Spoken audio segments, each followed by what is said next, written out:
Pernah nggak sih lo ngerasa kenapa pejabat negara ini sering banget ngeluarin statement yang bikin kita ngakak, kesel, atau malah bingung? Apakah mereka sebodoh itu? Atau justru ada permainan yang lebih besar di baliknya? Hari ini kita bongkar. Kenapa sekelas pemerintah bisa kelihatan blunder? Dan kenapa kadang itu bukan blunder, fakta dan contoh nyata. Coba kita ingat-ingat, berapa kali kita dengar pernyataan kayak harga bahan pokok naik. Ya udah, masyarakat nanam aja sendiri biar stabil. Atau yang bilang demo itu antek asing. Ada juga yang bilang ekonomi kita terbesar. Padahal fakta di lapangan lo tahu sendiri. Belum lagi drama bansos yang statementnya bikin kepala geleng-geleng. Dan kayak biasa, pola yang sama terus keulang. Statement dilempar, rakyat marah atau ngakak, viral, pejabat klarifikasi, isu bergeser ke tempat lain. Lo perhatiin polanya. Tiap kali ada statement blunder, viral, klarifikasi. Pola ini bukan kebetulan, tapi gue yakin ada beberapa yang blunder murni karena inkompeten. Kayaknya gak usah sebut nama juga, kalian tahu siapa orangnya. Niatnya mau yakinin rakyat kalau nguras harta di sana itu aman dan rakyat di sana setuju. Tapi karena inkompeten, jadi dibully satu negara. Dua kemungkinan.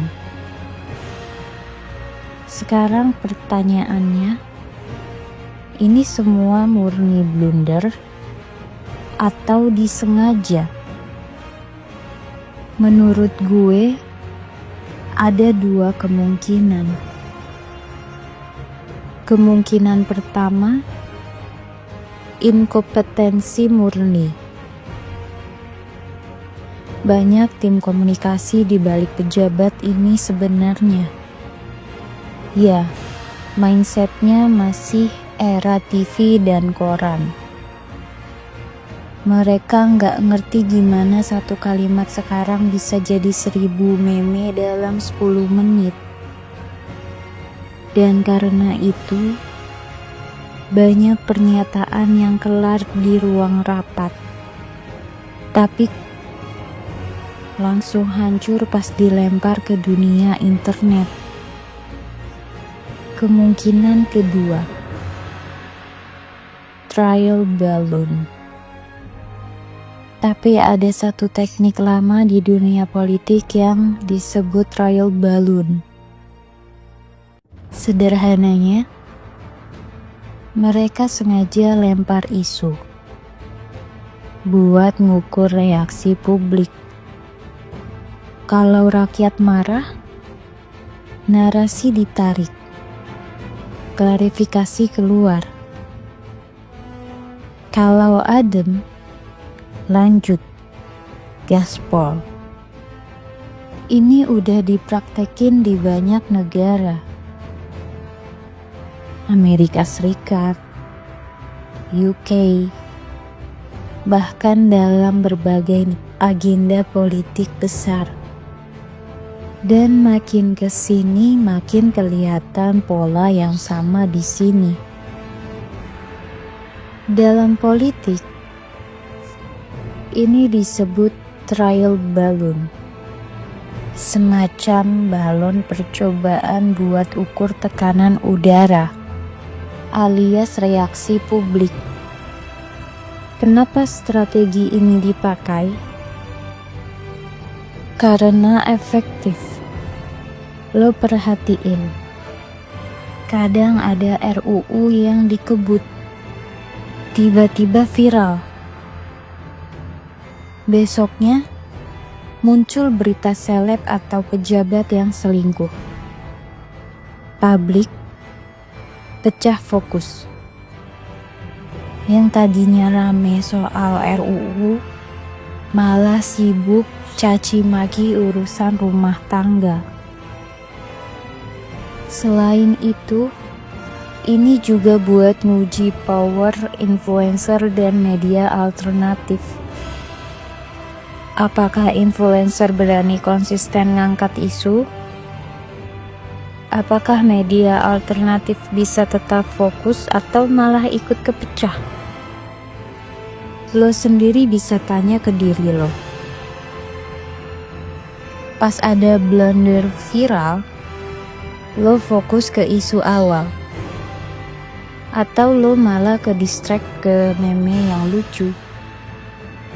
Dan ini bagian penting, melatih kontrol narasi. Apa yang rame di media mainstream kadang gak sama yang rame di medsos.